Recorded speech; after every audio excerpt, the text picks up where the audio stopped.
Good. Go and speak to Garen Marethi.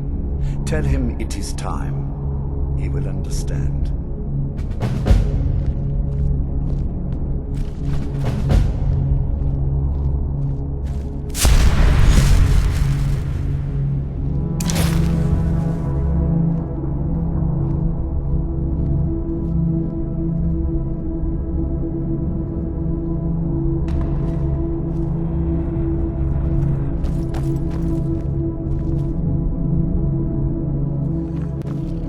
I am above the petty squabbles here.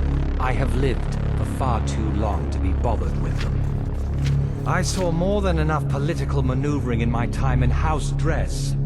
I was tired of it then, and I'm tired of it now. Lord Harkon, remember your place. Now what is our Lord's wish? Well, well. He wants the chalice then. You've heard of the Bloodstone Chalice? It is a rather well-kept secret. The chalice has been in Lord Harkon's possession for quite some time now. It is, when used properly, able to increase the potency of our powers. He has neglected using it for ages. If he wants it filled now, then grander things are afoot. This is good. Follow me. I'll take you to it. Lord Harkon has never cared to use the chalice, relying on his more than adequate powers until now. This is an intriguing change.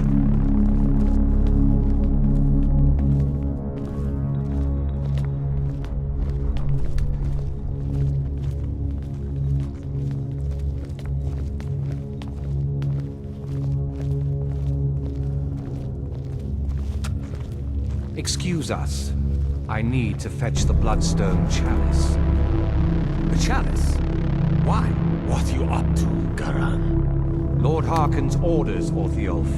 Calm yourself. Our friend here has been ordered to fill the chalice. Really? Indeed. He's off to Redwater Den. Best of luck to you. Ringalmo and Orthiolf are Harkon's primary advisors. I'm sure they're quite surprised to learn that you're taking the chalice. And here we are. Now, this chalice needs to be filled directly from the blood spring that is the source of Redwater Den. But that's not enough. Once that's done, the blood of a powerful vampire needs to be added to it. Keep in mind that Redwater Den has fallen into, well, let's just say less reputable members of society now dwell there. It's your choice whether to attempt to deal with them or force your way through. Hurry back. You don't want to keep Lord Harkon waiting.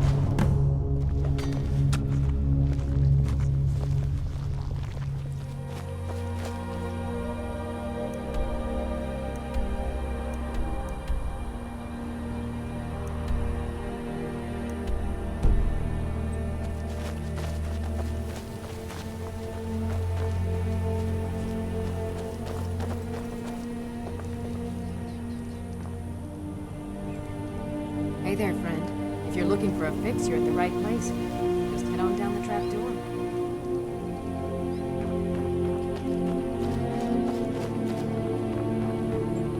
You here for the skooma? Head around inside. There's a trap door that'll lead you in.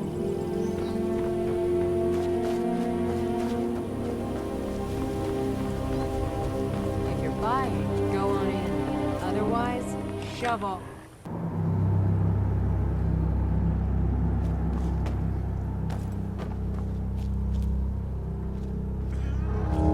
Hold it. If you're going downstairs, you keep your weapons to yourself, or we'll be getting better acquainted. Head on in, and behave yourself.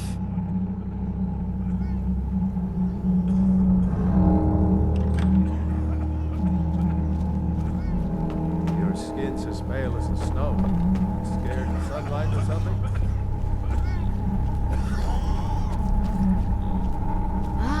Welcome, welcome. I don't believe we've seen you here before, have we? You can buy from me, then join any booth you'd like. You seem tense. Join a booth and relax a bit. Or did you need another fix? Wait, you're serious? This is the Redwater Den, purveyors of the best skooma outside of Balmora.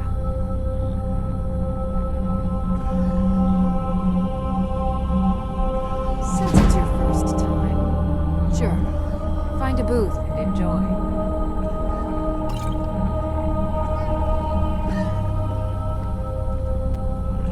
Those eyes you got. There's a bad hunger to them.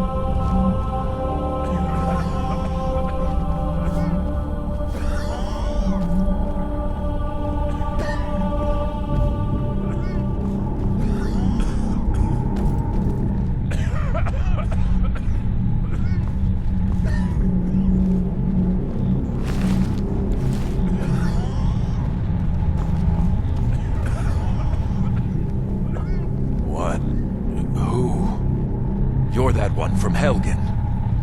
Barely made it out of there myself. I hurt my back and I just need something for the pain. Eat something?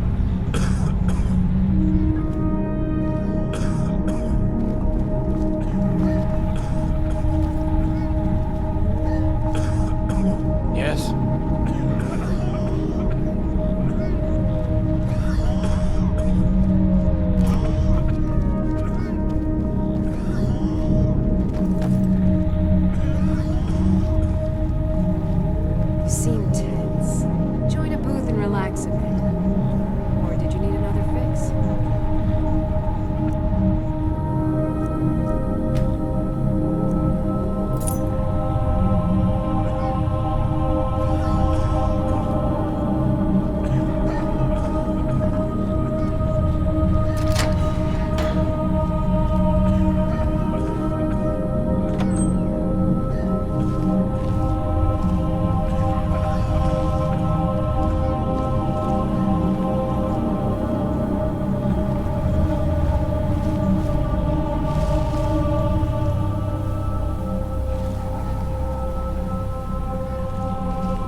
The last of them. Corsads can't resist after they get a taste of your toast skooma. The water from the spring makes the skooma so much more potent.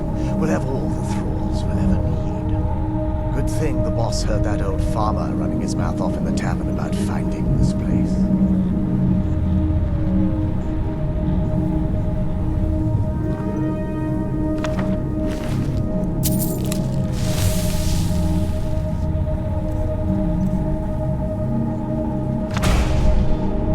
I don't converse with my prey.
whatever you say, boss. Let's get back to it.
Twenty-eighth of sun's dusk, 4th era year to 100.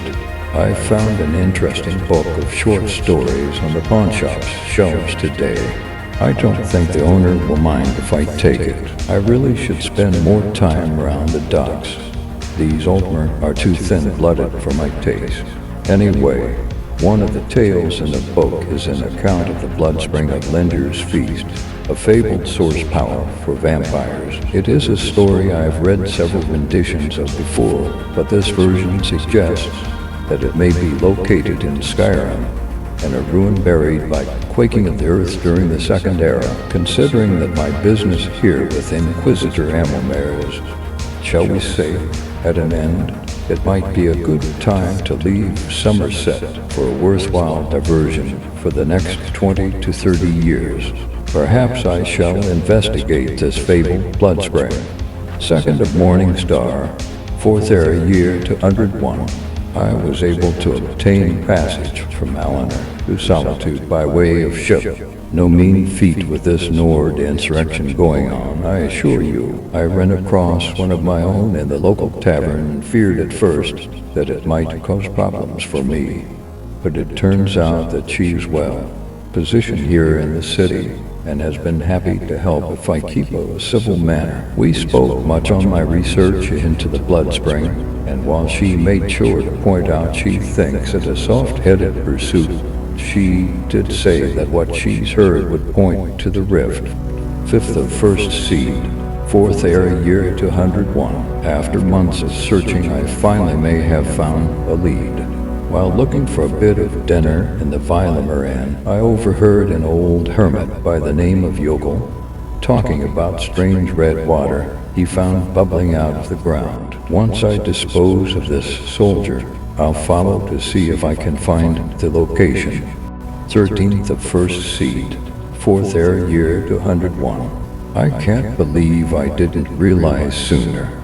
Yokel has been taking buckets of rock and dirt out of his house all week. When I realized that he's digging a basement, I snuck in to check if he had uncovered the Bloodspring.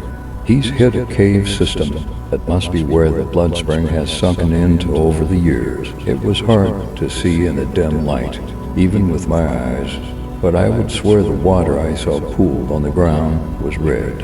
Unfortunately, he woke up while I was exploring the basement, and he dropped his torch on a pelt as I killed him. More setbacks. 4th of Rain's Hand, 4th Era Year to 101. The runnels I initially found had passed through too much rock and dirt, but I befriended some of the locals, and we've managed to find the source of the Bloodspring. We've kept it low so as not to draw too much profile attention, and thus far I've managed to keep them to only attacking hunters and other dregs, but we'll need to set up a ready food source that won't draw too much attention if we are to remain here. The Bloodspring is not everything that I'd hoped it would be, though it is blood and gives great strength. It provides no sustenance, and the power it grants lasts only for a short while and carries a weakening of the body and mind with it. I've had to lock the door to the chamber to keep the others from becoming completely dependent. When I've tested it upon mortals, it is worse for them, for it carries only disease and addiction with no benefits at all. Addiction. I may have just found a solution for our food problem.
19th of 2nd Seed, 4th era year to 101. Thanks to the more sordid past of some of my underlings, we found a way to add the waters of the Blood Spring into the process, returning Moonsugar to skooma. It is far more potent and highly addictive. We've turned the basement into a den and sent out some of the locals with samples to lure people back, turning the disappointment of the spring into a ready supply of blood. We're calling it Redwater skooma, in case any of the patrons happen to notice water in any of the corners. I found many ruined books in the chambers connected to the spring, and will continue to study them for a way to drink the waters without the side effects. Mortals appear to become infected with all manner of disease, while vampires gain power, but only for a short while. 9th of mid-year, 4th era year to 101. Many of the books I've found are but tattered shreds ruined by the ages and moisture, but I've pieced together the origin of the spring, if little else. It used to be a spring sacred to Arche in the first era, headed by the priest, Lengir. I'm glossing over much that isn't of interest to my search, but it would seem that the woman he was in love with was bitten and turned into a vampire, and subsequently turned him as well. They went on a rampage through the spring and killed the other priests as they cowered in the pool, praying for Arche's protection. And as we tore the spine, last priestess took the viscera into the Bloodstone Chalice. Waters ran red forevermore. Perhaps this Bloodstone Chalice is the answer. 18th of Sun's Height, 4th era year to 101. Weeks of research and still nothing to show for it. It would seem that the Bloodstone Chalice is most likely the key to harnessing the power of the spring, but it is also clear that at some point it was removed from the ruins. I found an illustration of it, which I have endeavored to sketch here, but nothing else regarding where it may have ended up.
What? You're just lucky I was here to return the chalice to the Dawnguard, so you can make sure Parker can stay back.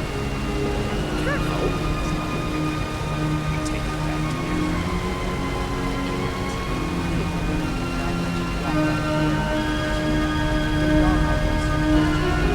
Let's just go. Shock got away. What?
Get in my way, and I won't tear your arms off. Simple, isn't it? Until next time. I see you have returned. Lord Harkon will be pleased. You met Stolf and Salonia, I assume? Lord Harkon and I suspected they might follow you there. As well you should have. Welcome to the politics of Lord Harkon's court. Vengalmo and Orthiolf both long for our Lord's throne, but cannot make overt moves against him. Each sought to gain power by using his underling to kill you and keep the chalice for himself. By ensuring the chalice reaches our Lord, you have increased his power over them, and at the same time, deprived them of their little pets. You've done Lord Harkon 2 great services. Take what you've learned to heart, and be careful who you trust. Now, I believe that Lord Harkon wishes to speak with you. You can't trust a word that comes out of Vengalmo's mouth.